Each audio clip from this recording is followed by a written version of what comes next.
I don't think you could find a stronger indication that British Columbia Premier David Eby and his BC NDP party know that John Rested's Conservatives can beat them in the fall election than the very desperate things that the NDP are doing in order to mine data.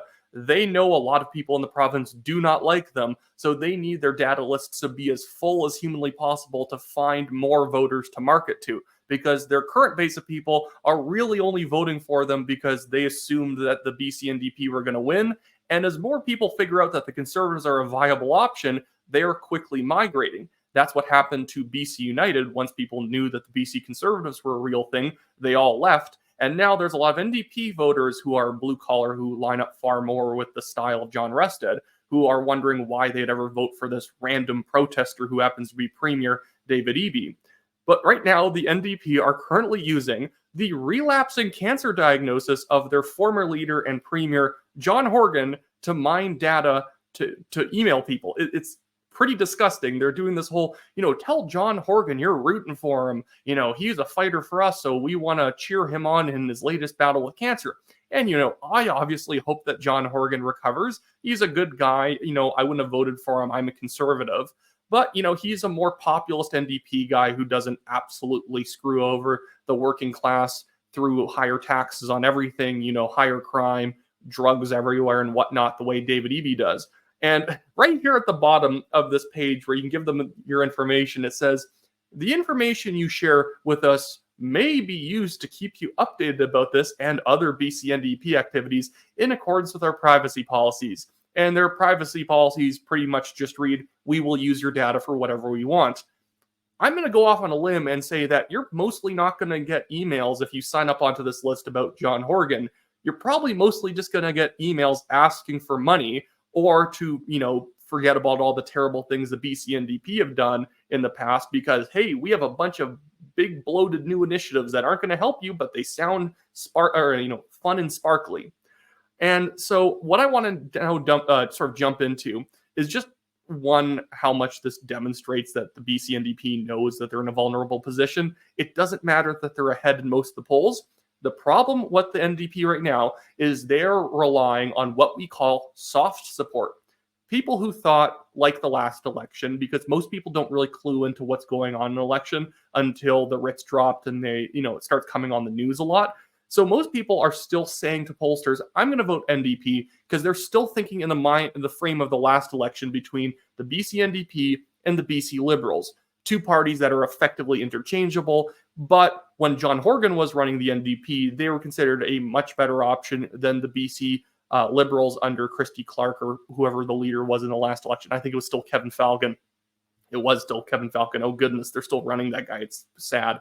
Or are they? I don't even know. The BC Liberals and United are so irrelevant at this point, I don't even care to remember the details. But a lot of people, once they realize that the BC Conservatives are the true contenders with the NDP, because the BC Conservatives were effectively not a real party a year ago, a lot of people are going to start shifting. And the BC NDP knows this. Just look at the polling, and this is mostly only going to be tracking a certain portion of people paying attention, that when in midway through 2023, we see the BC Conservatives go from less than 10% of support all the way up to now being in about the mid to low 30s. The BC NDP are riding a little bit above 40% on average, but as you can see with the little dots, they have polled lower, and in some cases, the BC Conservatives have polled higher than them. The BC NDP might run into the problem that the Labour Party did in the UK. While the Labour Party won a massive majority, that's only because they were running against the Tories who nobody liked, and Reform didn't really have enough runway in order to take off and rise higher than what they got with 14% of the vote. So the Labour Party won a big stinking majority government with only 34% of the vote. The problem for the BC NDP is people very much like the BC Conservatives and they're quickly moving over to them. But what I suspect will happen is that the BC NDP, while they have support, their support is going to be very soft and it's going to be very unlikely to show up in the same percentages that the BC Conservatives base is going to show up in. And now we have the BC NDP doing more and more desperate things in their marketing, basically saying that we're fighting against the parties of the rich, which is the BC Conservatives and the BC United, pretending that the United is even still in the conversation here. even though when you see in the polling, they're actually starting to fall below the BC Greens in some of the polling. The latest poll put them in fourth place decisively, 4 points behind the BC Greens. But now what we have going on is these ads. I'm going to bring it up on here for a second, where the BC NDP is trying to push this idea that they're the ones fighting back against the rich, and John Rested and Kevin Falcon are getting in the way, even though they do not have the power to stop EB from doing anything he wants. With respect to Kevin Falcon and John Rustad and their suggestion that our tax on luxury cars, that our tax on homes above $3 million, that our tax on the top 2% of income earners in British Columbia are taxes that they would roll back, that our tax on speculators that own 2, 3, 4 homes and are leaving them vacant, that our tax on tobacco products to discourage people from using tobacco and nicotine. Sorry about that few second delay and then a jump back to me talking again. The internet I'm using is very unstable, so I had to pause it and then restart recording it after a second there. But you get the picture of what David Eby's trying to do. They are standing up for the rich. They want to roll back all the luxury taxes, even though the main platform point of the BC Conservatives is to get rid of the provincial carbon tax in conjunction with getting rid of the federal carbon tax of Pierre Poilievre. This is deeply silly too for David Eby to be doing, because he has a record of actually serving rich people.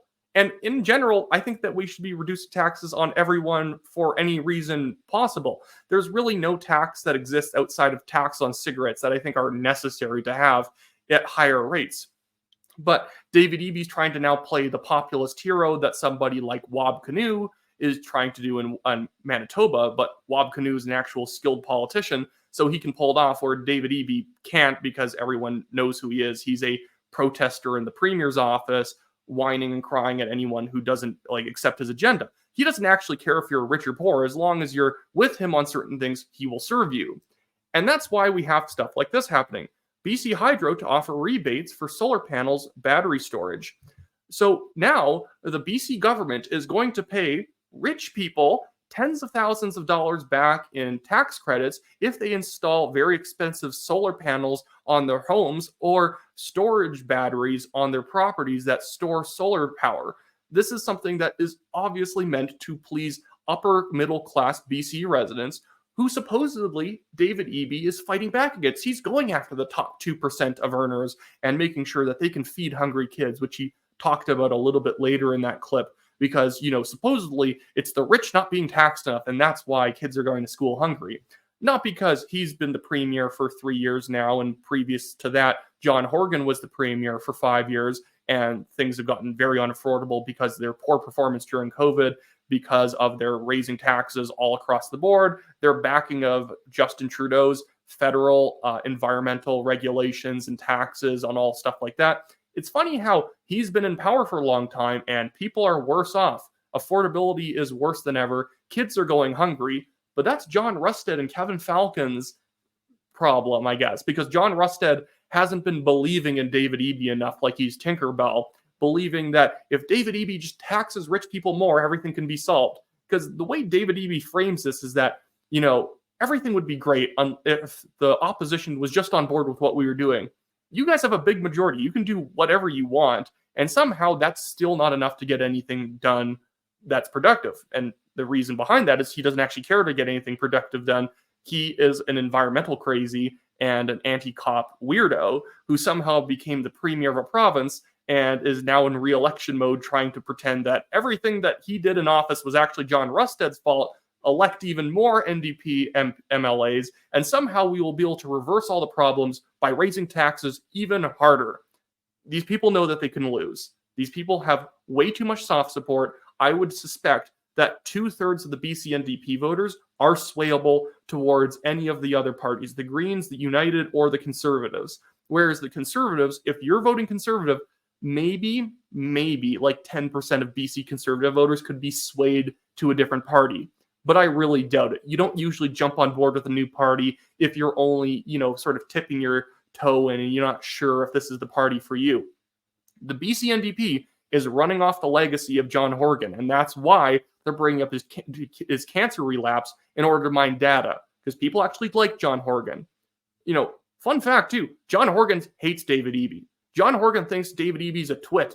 David Eby couldn't win a leadership campaign inside the BC NDP without heavy assistance. That's why the BC NDP higher-ups, who for some reason they like David Eby, they forced out any other people who were planning on running against him for the leadership of the party. They discouraged anyone else from jumping in the race, and they literally just acclaimed him.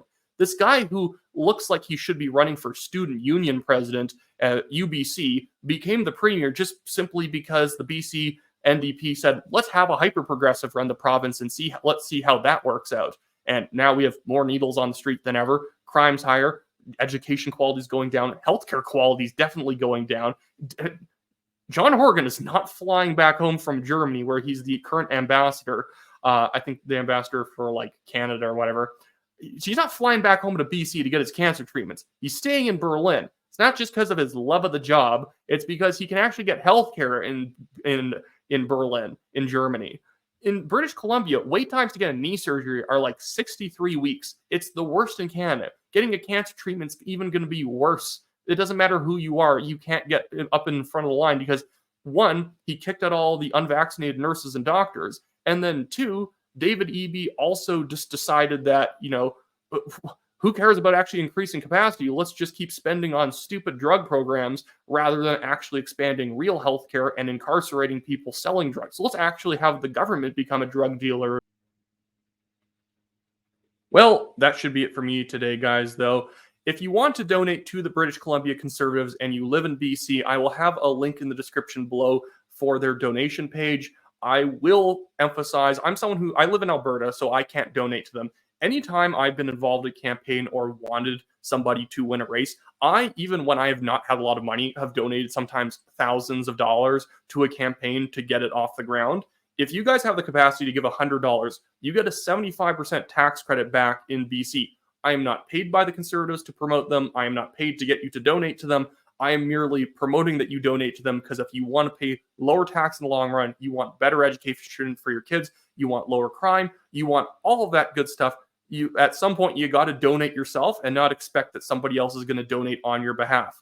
In the last quarter, the BC Conservatives went from only raising about $400,000 in the first quarter to raising $1.1 million in the second quarter, a massive increase. The BC United Party has absolutely collapsed in its fundraising between the first and second quarter of 2024, but the BC NDP still raised $2 million in the second quarter. So for the BC Conservatives to fight a really good fight for the province to get David Eby out of office, consider donating, because if you don't donate, nobody else is, and they need a war chest in order to get rid of the NDP. It can't simply just be through social media advertising and a few photo ops here and there. It has to be paying volunteers. It has to be getting literature in the doors. It has to be paying for ads on television. That's how they're going to get rid of David Eby. So please donate there. If you don't live in BC, you can donate to my legal fund in the description below, the Give, Send, Go link for my legal fund. And then you can also sign up on my website, WyattClaypool.com, if you want local race suggestions on who to vote for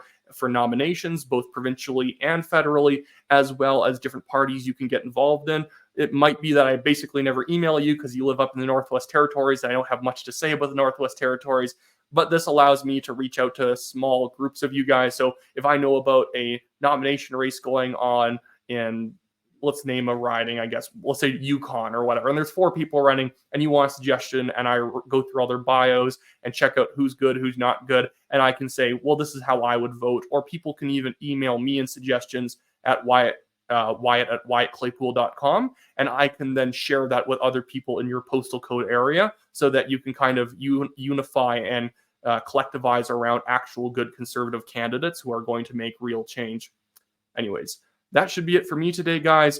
Sorry this video has been very choppy at times. The internet where I am is horrible. I am out in the middle of the sticks. So as I'm filming, I see like the Wi-Fi bar come up on screen showing it's going from 3 bars to 2 bars to 1. And I'm like, oh goodness, the video's going to get fuzzy. Pause, restart the tab and then start filming again. Super annoying. Please support the show. We can get better internet if you do that, if you go to the legal fund and donate. But other than that, have a